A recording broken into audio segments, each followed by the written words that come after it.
자, 문창귀인에 대해서 알아보겠는데요. 자, 문창귀인 하면, 일단 학문과 관련된 거죠. 그러니까, 뭐, 글쓰기라든지 창작, 그렇죠? 예술, 뭐, 이런 건데, 자, 이런 신살이 몇 개가 있죠. 뭐, 이름은 좀 다 틀리지만, 내용적인 면에서는 거의 유사한 속성이 있는 건데, 그게 뭐냐면, 이게 세 개가 있죠. 문창귀인, 문곡귀인, 학당귀인. 여러분 좀 들어보셨을 겁니다.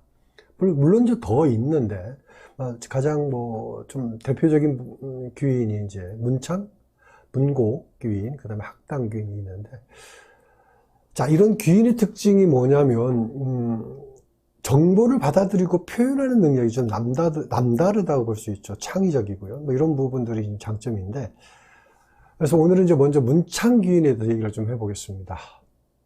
문창귀인. 자, 문창귀인 하면, 자, 보면 어떻게 됐나요? 한자 뜻풀이로 얘기를 하면, 여기 있죠? 그럴 문자에 이제 창성하다, 융창하다, 뭐 융성하다, 뭐 이런 뜻을 가진 뜻의 이제 창자인데, 그러니까 글이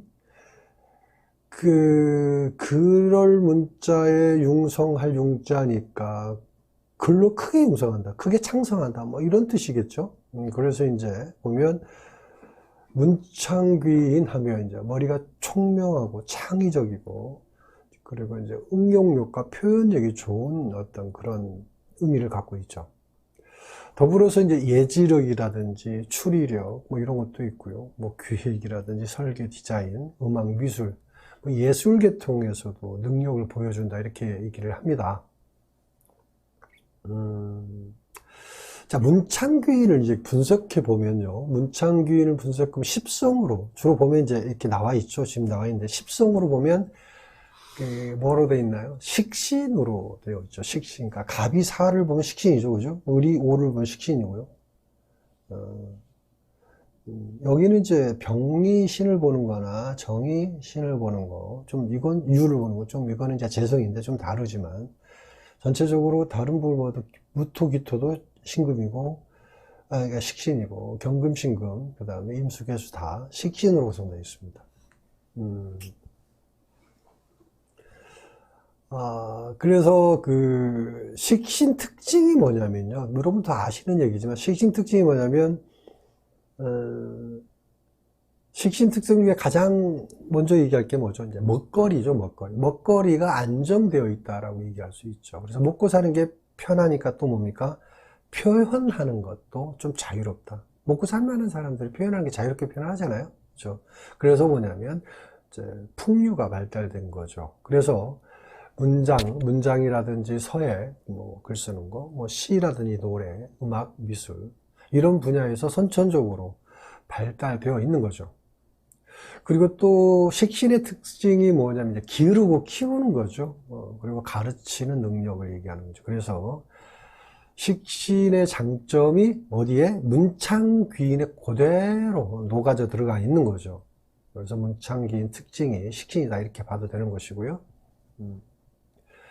그러면 좀 더 이렇게 문창귀인 구성에 대해서 좀 더 구체적으로 보면 어떻게 되어 있나. 자, 잠깐 얘기했지만 갑일간 같은 경우 보면 뭐 식신이고, 이제 병 같은 경우는 일단 좀 다르다고 그랬죠. 그래서 양간 같은 경우 이렇게 보면요. 양간이 이제 갑, 병, 무, 경, 임, 양간이죠. 이 양간은 보면 12운성으로 어떻게 되어 있냐면요. 병지가 이제, 병지가, 12운성 병지가 이제 문창귀이죠. 그러니까 이게 이제 양일간이죠. 양일간은 갑병무 양일간의 병지가 문창이고요. 또 보면 음일간 같은 경우에는 뭐냐면 생지라고 그러죠. 생지가 이제 문창이죠. 자, 이 부분이 이제 핵심인데, 아무래도 이제 음일간은 생지의 기운이 좀 강하다고 볼 수 있고, 생지라는 특성과 병지의 특성 엄연히 구분이 돼야 되는 부분이 있기 때문에, 그래서 음일간 문창이 훨씬 더 어떤 작용력에 있어서 훨씬 더 좋은 그러니까 실속적인 부분이 훨씬 더 강하다 이렇게 볼 수가 있겠죠. 또 다시 표현하면 이렇게 할 수 있어요. 그 문창기운이 이제 간목일간도 그렇듯이 이제 이 식신이 록지에 있죠. 간목일간의 식신이 병지죠. 그러니까 병화죠. 병화의 록지가 이제 사화니까 식신이 록지에 있다 이렇게 얘기를 합니다. 식신이 록지에 있다. 이제 이게 중요한 건데, 자, 록이라는 자체, 그러니까 식신이 록에 있다라는 자체 의미가 요걸 좀 해석을 해보면, 록이라는 거는 뭐냐면 그 성장에 있어서 정점이죠. 정점. 최고의 능력을 가지고 있다라는 거고, 또 최고의 에너지를 발산하고 있다라고 볼 수 있는 거죠. 그래서 이제 식신이 록지에 있는 거니까 문창귀인이 좋은 기운이 되는 것 중에 중요한 부분이다. 그래서 문창의 별이 사주에 있으면 어떻다? 문창의 사주에 있으면 총명하다고 얘기하는 거죠. 총명하다. 글과 학문에 뛰어나다. 그러니까 식신이 록지에 있으니까 표현하는 능력, 그러니까 표현 자체가 좋으니까 총명한 거고, 글과 학문에 뛰어나다고 얘기합니다. 그래서 또 지혜로운 거고, 또 뭐냐면 식신의 특성이 인격적으로 뭔가 이렇게 여유가 있기 때문에 사람들을 포용하는 능력이 있어서 인격도 좋은 사람이다 이렇게 얘기하는 거죠. 그래서 재주와 재능이 발달되어 있고, 당연히 먹고 살만하니까 아까 말씀드렸듯이 풍류를 즐기는 사람이다 이렇게 얘기하는 거죠. 그리고 사업적인 측면에서 봐도 좀 그렇죠. 사업적인 측면을 봐도 문창기인이 뭐냐면 식신의 기운이 정점에 있는 거니까 뭐라고 그래요? 일단 먹고 사는 먹는 사업이라고 그러나요? 먹는 사업. 식신은 이제 주로 먹는 걸 얘기하는 부분이 있죠. 그래서 또 뭐냐면 식신을 기르고 키우는 거니까 교육이고요. 그래서 사업적으로 본다면 식품 제조업이라든지 요식업, 또 뭐 아니면 뭐 건강식품 사업이라든지 뭐 이런 거, 또 기르고 키우는 거니까 교육사업 이런 일에도 적합하죠. 또 문창귀인이 이제 월지에 있다. 월지에 있으면 어떻게 해요? 월지에 있으면 부모로부터 월지니까 유산이라든지 상속이 있는 팔자다. 뭐 이렇게도 봅니다.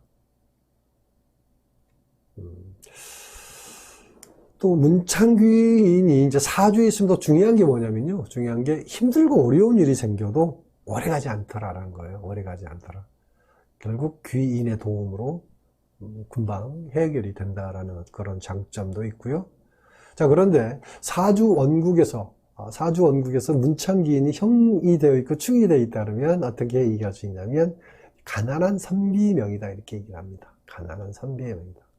총명하고 똑똑하긴 한데 환경이 잘 받쳐주지 않는다라고 얘기를 하죠. 그래서 뜻을 제대로 펼치기 어려운 거다 이렇게 얘기하는 거고요. 운에서 형충이와도 마찬가지죠. 운에서 형충이 오면 건강에 문제가 생기고요. 건강에 문제가 생기고 학생 같은 경우는 이제 학업이 좀 막힌다라고 보는 거죠. 뭐 사업자 같은 경우도 이제 하던 일이 문제가 생기는 거고, 직장인은 이제 직장 변동이 생긴다는 이런 변동성, 먹는 부분에 있어 변화가 생긴 것 같은 거니까, 그렇죠? 먹는 거에 변화가 되니까 직장이 바뀌는 형태로 나타나죠. 그래서 문창기는 형충과 충, 형이나 충을 아주 싫어한다 이렇게 얘기하는 거죠. 자, 근데 거꾸로 이제 문창귀인이 운에서 왔다 그러면 어떤 걸까? 운에서 왔다 그러면 일단 운에서 온 것도 좋게 표현합니다. 일단 기본적으로 좋은 거니까. 물론 식신이니까 좋다라고 얘기할 수도 있는 거고요. 문창귀인이니까. 그래서 부가수익이 생기는 거죠. 부가수익. 살림살이가 늘어난다 이렇게 얘기하죠. 사업자는 또 사업이 좀 더 더욱더 번창한다고, 성장한다 이렇게 확장한 운이다라는 거예요. 그래서 직원이 늘어난다라고 그러죠. 직원이 늘어나면 당연히 매출도 늘어나는 거겠죠. 그래서 운에서 문창귀인이 오면 또 그런 좋은 일들이 생긴다 이렇게 봅니다. 자, 이렇게 문창귀인이 사주에서 좋은 기운을 만들어 주는 거죠. 그래서 정말 좋은 기운이다 이렇게 얘기하는 거고요. 자, 여기까지 문창귀인에 대해서 알아봤습니다.